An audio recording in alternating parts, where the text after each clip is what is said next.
प्रधानमंत्री जी ने कहा है कि दिल्ली झांकी था, बिहार अभी बाकी। बिल्कुल सही कहा है। उन्होंने अप्रिशिएट भी किया है कि जिस तरीके से कल ये भी तो बोला है ना, जिस तरीके से नीतीश कुमार जी के आने के बाद बिहार में परिवर्तन हुआ तो सही है। और बिहार में भी ये सिग्नल है, ये सब इस हिसाब से बिहार के ऊपर विशेष ध्यान केंद्र का है। और बिहार अपने रिसोर्स से भी बहुत सारा काम मुख्यमंत्री जी कर रहे हैं। प्रगति यात्रा पर इतना सारा अनाउंसमेंट हो रहा है बिहार सरकार, सब मिला करके अगला चुनाव भी यहाँ एनडीए बहुत बड़े मत से जीते। नीतीश कुमार जी का जो फैसला था जनवरी में, वो सही फैसला था।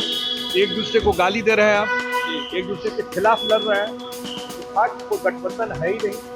कांग्रेस में तो कोई दम ही नहीं बचे। नमस्कार, आप देखना शुरू कर चुके हैं लाइव सिटीज को। मैं नाम अभिषेक है। दिल्ली विधानसभा चुनाव के नतीजे आ गए हैं। ऐसे में केजरीवाल की हार पर जेडीयू का बड़ा बयान सामने आया। इतना ही नहीं, बिहार को लेकर बड़ा बयान सामने आया है। बिहार में सिग्नल है।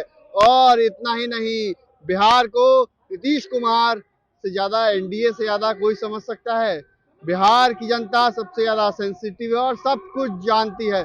क्या कुछ कह रहे हैं जेडीयू के वरिष्ठ नेता, राज्यसभा सांसद, कार्यकारी अध्यक्ष, पहले आप वो सुनिए। की सरकार बन गई है सर, क्या कहेंगे? देखिए, हम लोग दिल्ली में घूम रहे थे चुनाव में, और मैंने वहां भी कहा था कि दिल्ली का 70% एरिया पिछले 10 साल में स्लम बना दिया। बिहार का गांव दिल्ली के उन सब एरिया से 100 गुना बेटर है। न वहाँ रोड है, न पीने का पानी। और भ्रष्टाचार में वहाँ के मुख्यमंत्री, मंत्री सब जेल में गए हुए, तो बिल्कुल दिखाई पड़ रहा था। और खास करके जो पूर्वांचल का एक बड़ा वोट है, 40% वोट पूर्वांचल का, उसके बारे में जिस तरह वहाँ के मुख्यमंत्री और आम आदमी पार्टी के लोगों की भावना थी, इस सारा चीज का एक रिएक्शन हुआ। और उस वजह से वहाँ सरकार गई। और लोग चाहते भी थे कि डबल इंजन की सरकार बने। इसका एक फायदा होता है, जैसे बिहार देख रहा है कि डबल इंजन सरकार बनने से बिहार में कितना काम हो रहा है। प्रधानमंत्री जी ने कहा है कि दिल्ली झांकी था, बिहार अभी बाकी। बिल्कुल सही कहा है। उन्होंने अप्रिशिएट भी किया है कि जिस तरीके से कल ये भी तो बोला है ना, कि जिस तरीके से नीतीश कुमार जी के आने के बाद बिहार में परिवर्तन हुआ तो सही है। और बिहार में भी ये सिग्नल है, ये सब। बिहार में भी लोकसभा का चुनाव हुआ, पीछे आपको बाय इलेक्शन था, तो सारा रिजल्ट आपके सामने है।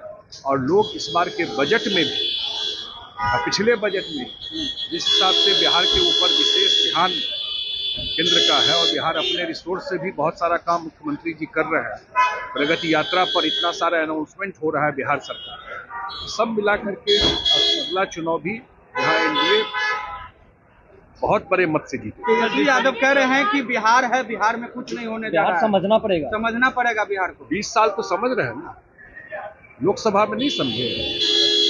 बाय इलेक्शन अभी हुआ था, ऐसा सीट भी जीते हम लोग जो 30 साल से नहीं जीते। बिहार का समझ एनडीए और नीतीश कुमार से ज्यादा किसको है? और बिहार की जनता पॉलिटिकली सबसे सेंसिटिव जनता है, सब जानती है। सर, पीएम ने कहा है कि कांग्रेस जो है वो परजीवी जीव है, जो अपने साथ साथ अपने साथियों को भी खत्म कर रही है। सर, कैसे देख रहे हैं? मुद्दे खा जाती है। भाई, इंडिया गठबंधन पे मैंने कहा था, नीतीश कुमार जी को समझ में आ गया था। इंडिया गठबंधन बनाने वाले वो थे, देख लिए कि ये लोग परिवार, अपने स्वार्थ के अलावा कुछ नहीं है इसमें।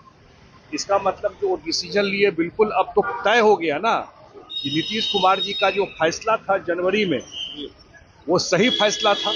एक दूसरे को गाली दे रहे हैं आप, एक दूसरे के खिलाफ लड़ रहे हैं, तो था कि कोई गठबंधन है ही नहीं। कांग्रेस में तो कोई दम ही नहीं बचे। तो आपने सुना कि संजय झा ने क्या कुछ कहा है। साफ साफ कह रहे हैं उन्होंने साफ साफ कहा है बिहार में सिग्नल है। और लोकसभा चुनाव में किस तरीके से, उपचुनाव में क्या स्थिति थी, तो बिहार का चुनाव भी के लिए बड़ा सिग्नल है। और इतना ही नहीं, उन्होंने ये भी कहा है, प्रधानमंत्री नरेंद्र मोदी ने किस तरीके से कहा है, नीतीश जी के आने से बिहार में किस तरीके से बदलाव हुए हैं, तो वो सब बातों को लेकर बताया है। और साफ साफ कहा है कि बिहार को नीतीश कुमार और एनडीए से ज्यादा कोई नहीं समझ सकता। तो मैं रही लाइव सिटीज के साथ, हमारी यूट्यूब चैनल को सब्सक्राइब करिए, लाइक करिए। धन्यवाद।